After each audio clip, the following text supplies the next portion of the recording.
आतापर्यंत वेगवेगळ्या प्रकारच्या बस एसटी महामंडळाच्या ताफ्यामध्ये दाखल झालेल्या आहेत। आता राजमाता जिजाऊ यांच्या नावानं 3000 बस एसटी महामंडळाच्या ताफ्यामध्ये प्रवाशांच्या सेवेत रुजू होणार आहे।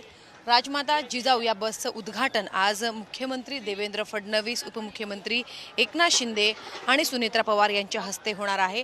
खरं तर ही स्मार्ट बस म्हणून ओळखली जाणार आहे, कारण या बसमध्ये GPS यंत्रणा सुद्धा आहे। बसचं थेट लोकेशन प्रवाशांना ट्रॅक करता येणार आहे। सोबतच या बसमध्ये एकूण 4 CCTV कॅमेरे जे आहेत ते लावण्यात आलेले आहेत, जेणेकरून या प्रवाशांच्या म्हणजे जेव्हा प्रवासी प्रवास करत असतील तेव्हा त्यांच्या प्रत्येक हालचालीवरती CCTVची नजर असणार आहे। सोबतच आतमध्ये एक अलार्म सुद्धा आहे।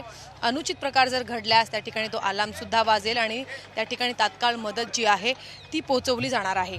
एसटी महामंडळाच्या ज्या बस आहेत आतापर्यंत अनेक बस आपण पाहिले, ही बस का वेगळी ठरते तर या बसमध्ये आता CCTV कॅमेरे असणार आहे, GPS यंत्रणा असणार आहे।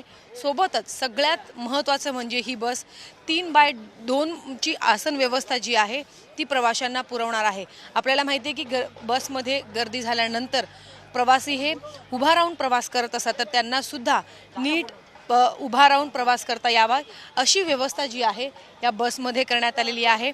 आता आजपासून ही बस प्रवाशांच्या सेवेमध्ये रुजू होणार आहे। 3000 स्मार्ट बस राजमाता जिजाऊ या नावानं प्रवाशांना आजपासून सुविधा पुरवणार आहे। खरं तर आपण पाहू शकतो ही बस पूर्णपणे सज्ज आहे। काही वेळात लोकार्पण सोहळ्याला सुरुवात होईल। मुख्यमंत्री देवेंद्र फडणवीस, एकनाथ शिंदे आणि सुनेत्रा पवार यांच्या हस्ते या बसचं उद्घाटन केलं जाणार आहे।